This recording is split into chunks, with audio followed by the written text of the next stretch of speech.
Tonight is Saturday night, Motzei Shabbat, which is how Saturday night is referred to in Jewish terminology.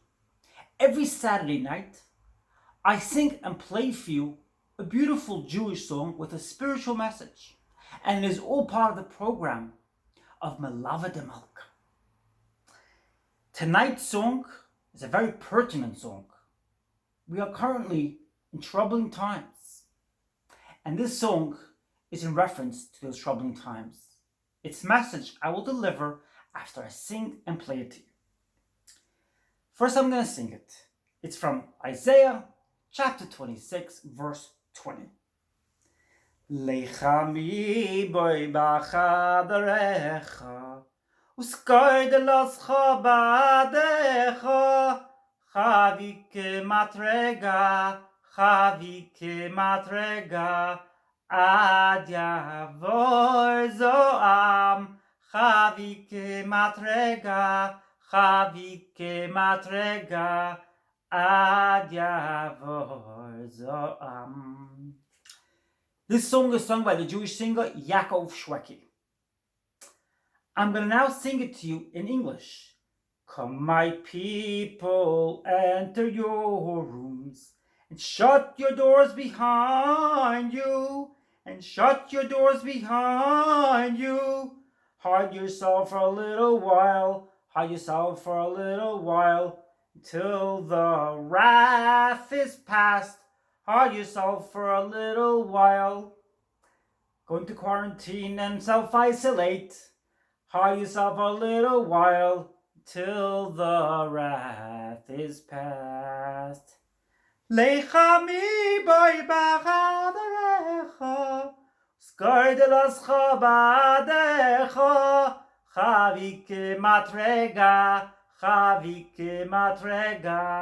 ad yavor zoam, chavike matrega, ad yavor zoam. Come, my people, enter your rooms, and shut your doors behind you, Hide yourself for a little while, until the wrath is past. Hide yourself for a little while, until the wrath is past. And now we're going to play it on my keyboard.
going to talk about its amazing message.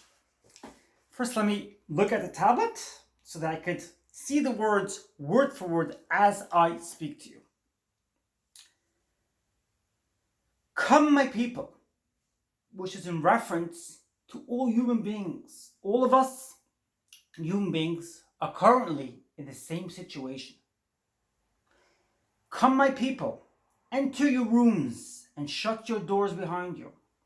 If you have to self-isolate, if you have to go into quarantine, and if you're in an unfortunate situation and you have to go to hospital as a result of having the coronavirus, hide yourself for a little while until the wrath has passed. How does that connect to this message? Well, first of all, there's a wrath going on. There's quite a scary situation going on. Hide yourself for a little while refers to how to engage with a situation. If you have to hide for a little while, not to go out because of the danger, do that. But it's more than that. It's more than that. If you have to, stop watching the news. Stop talking about the coronavirus. In other words, stop updating yourself with the recent updates. Do that in order to protect yourself. Protect yourself. You must be wondering right now, how am I going to protect myself if I don't know what to do, where to go, how to navigate the situation? In the last 24 hours, I did not look at the news. I need to protect myself. My advice to you is protect yourself. The news, with all the scary things going on, brings down our immune system. And if our immune system is down as a result of negativity all around us, the body has less strength to fight the horrible virus which is unfolding. Today, I felt some symptoms which worried me a little bit. I called the emergency number here, and thank God I'm safe, I'm good. But once again, it gave me an implication that I gotta be careful. I shouldn't be looking at the news. I shouldn't be trying to update myself with the recent news. Over the past few days, I've been updating myself with the news. I got the numbers. Obviously, whenever you get a number on the news, another news outlet has a different number, which is slightly different. But that's a side point. I'm not going to get into that today. Point is, I was updating myself. I was reviewing the situation, trying to familiarize myself with it as much as possible. Yesterday, I realized that it's bringing me down. It's bringing me down. I've done enough research on the situation. No point in me knowing how many people are currently infected. Where I am. Britain has been worse affected than different Western countries. Than the whole America. We got it worse than America got it. But I'm not going to get into that.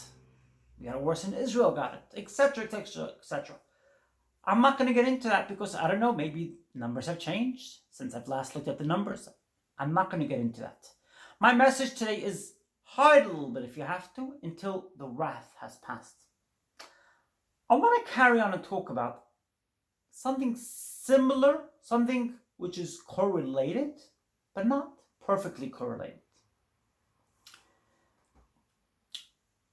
As human beings, we come down into this world as babies, and then we mature into adults. And the whole time we are being conditioned and programmed. And because of that conditioning and programming, we see things a certain way. And when you want to change direction, it's not easy because the subconscious mind is very used to seeing things from the way it saw things ever since it was programmed, ever since it was a baby. That's how the ego grows. That's how people become conditioned. That's how people become conditioned to be reliant on other human beings, not to rely so much on their own self-love. And I thought to myself, what what a great thing it would be if I could share with you a couple of passages that my spiritual teacher, Mat Kahn, writes in his book. Bear with me. This is from Mat Kahn's book called Whatever Rises, Love That. And I'm going to read to you from page 73. To help you, the title of this paragraph is How Does Overstimulation Happen? To help you understand more about how the nervous system becomes overstimulated in the first place, let's consider the behavior of babies. First, you may notice how they are already living in a state of pure consciousness. In such a state, they are constantly adjusting to sensations of a brand new world. Every time an unrecognized possibility enters the energy field of a baby, they tend to cry. Crying doesn't necessarily suggest an experience of pain or upset, but the function of the nervous system clearing unrecognized possibilities out of the cells of the body. In your pure state of being, sensory experiences come into your field and are immediately reflected back out in a natural rhythm. Each time this occurs, the subconscious mind is recruited to work as a recorder of patterns. Its role is to constantly track trends in your energy field while looking for ways to reduce the workload of the body. This is done so the life force energy within your field can function at its highest level of efficiency. Imagine a baby hears an unfamiliar sound. The sound wave immediately passes through the energy field of the baby, whose nervous system reflects it back out spontaneously. It's almost as if the baby cries to match a sound it hears. This causes the subconscious mind to notice that every time a wave is reflected out, the energy expenditure spikes, because a baby is going to constantly respond to most experiences as unfamiliar or foreign. Its subconscious mind tracks how often those spikes appear. The more often a baby responds to the multisensory nature of life, the more the nervous system steps in to reflect it back out. This causes more energy spikes to be registered by the subconscious mind. Eventually, the subconscious mind makes a decision. Since the energy keeps spiking so often, why not make the highest point of each spike the newly conditioned state of the energy field? This decision is made so that less energy is expended, spiking up and going all the way back down to life's natural state of being. As a spiking of energy establishes a newly conditioned state of being, your natural state is obscured as your perception of life becomes exaggerated. This invites a world of polarity, or opposites that are seen through a lens of distortion. In a world of polarity, us versus them, us heterosexual, for instance, heterosexual versus LGBT, for instance, or us white people versus black people.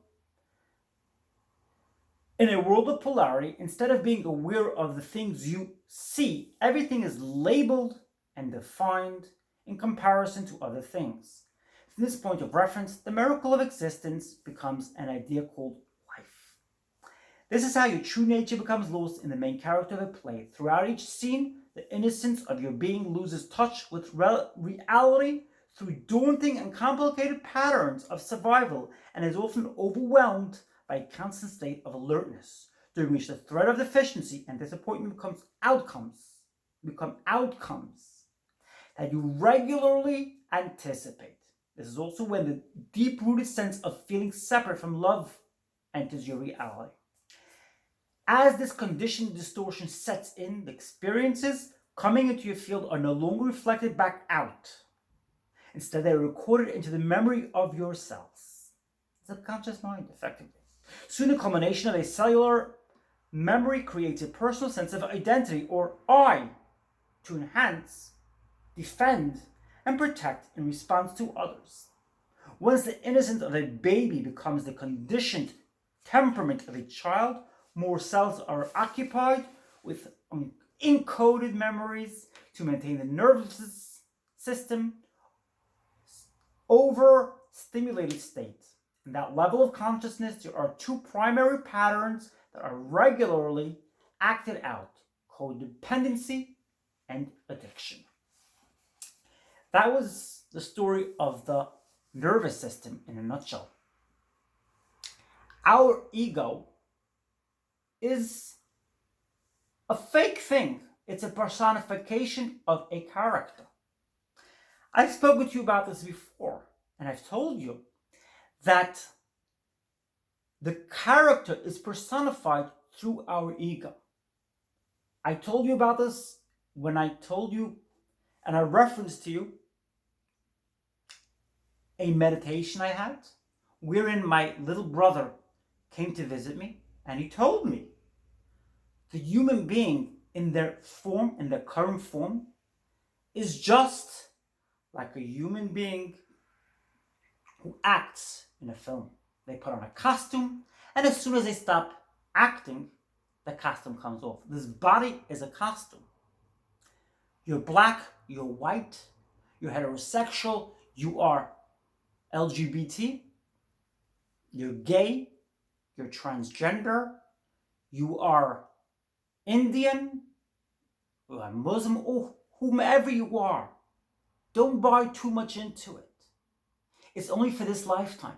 In another lifetime, you will be somebody else. You lived many, many lifetimes prior. So don't buy too much into it. People get very caught up when it comes, particularly when it comes to transgender. They get so caught up in this overstimulated fear of transgender. They mock transgender people and they have to misgender them. Unbeknownst to them, in a previous life, they may have been transgender or they may have been another gender. So the joke is on them. Others mock and ridicule gay people. Unbeknownst to them, in a previous life, they were gay, etc., etc. We lived hundreds of lives prior to the life we live here.